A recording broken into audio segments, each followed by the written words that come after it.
तो इस तरीके से जब ये आपको ये सीधे क्वेश्चन इस पे पूछा जाता है, एक इक्वेशन दे देगा ऐसे, जैसे यहाँ दिया था एग्जांपल में मैंने लिया, ये इक्वेशन दे दिया, अब इसी इक्वेशन का पूछेगा इसके मूल कैसे हैं, तो आप यहाँ डी की वैल्यू किस में आई है, माइनस में आई है, 16 माइनस 40 करेंगे तो 24 आएगा।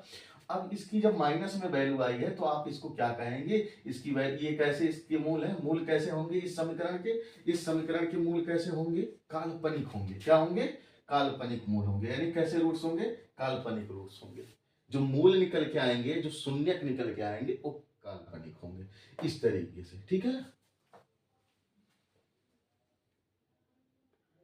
चलिए आइए देखते हैं, यदि देखते हैं, इसके बाद दूसरा पॉइंट आपका आएगा, यदि मूल दिया हो, यदि मूल का मतलब रूट्स दिए हो, गिवन हो, क्या हो, गिवन हो यानी दिया हो, तो द्विघात समीकरण कैसे प्राप्त करेंगे, कैसे प्राप्त करेंगे, द्विघात समीकरण कैसे प्राप्त करेंगे। चलिए ये देखते हैं, अगर रूट्स दिया है, रूट्स मान लीजिए दिया है, एक अल्फा दिया है और एक बीटा दिया है, ठीक है ना, तो आपको पहली चीजें, दो चीजें मालूम होनी चाहिए, मूलों का योग क्या होता है, मूलों का योग कर लीजिए,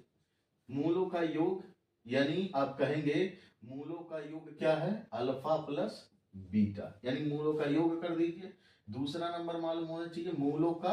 गुणनफल, क्या होना चाहिए, मूलों का गुणनफल,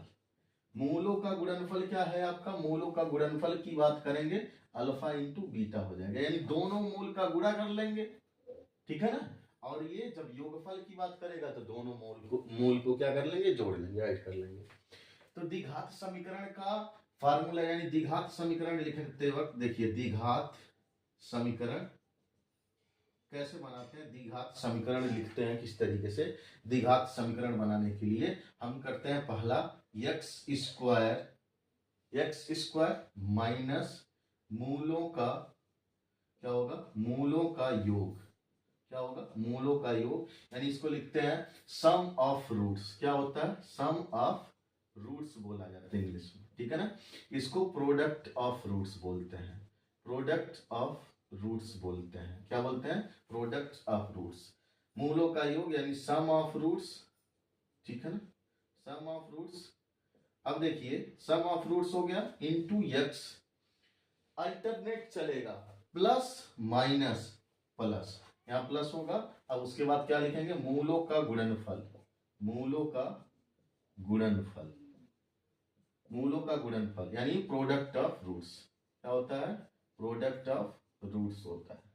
प्रोडक्ट ऑफ रूट्स, तो प्रोडक्ट ऑफ रूट्स हुआ, इसके बाद आपका क्या आता है, इसके बाद आप जीरो लगाएंगे, बराबर जीरो, ये क्या होता है, द्विघात समीकरण लिखने का फार्मूला होता है, अगर क्या दिया हो, अगर मूल दिए गए हो तो इस तरीके से, ठीक है ना, इस तरीके से अगर मूल दिए गए हो तो,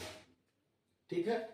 अगर कोई समीकरण दिया गया हो और उसमें आपको मूलों का योग पूछ रहा है या मूलों का गुणनफल पूछे तो कैसे करेंगे, देखिए अगर समीकरण मान लीजिए A x square plus B x plus C equals to 0 दिया गया है और इसमें पूछ रहा है हमें बताइए मूलों का योग क्या होगा, तो आप जान लीजिए मूलों का योग निकालने के लिए क्या होता है, मूलों का योग यानी सम ऑफ रूट्स, क्या होगा,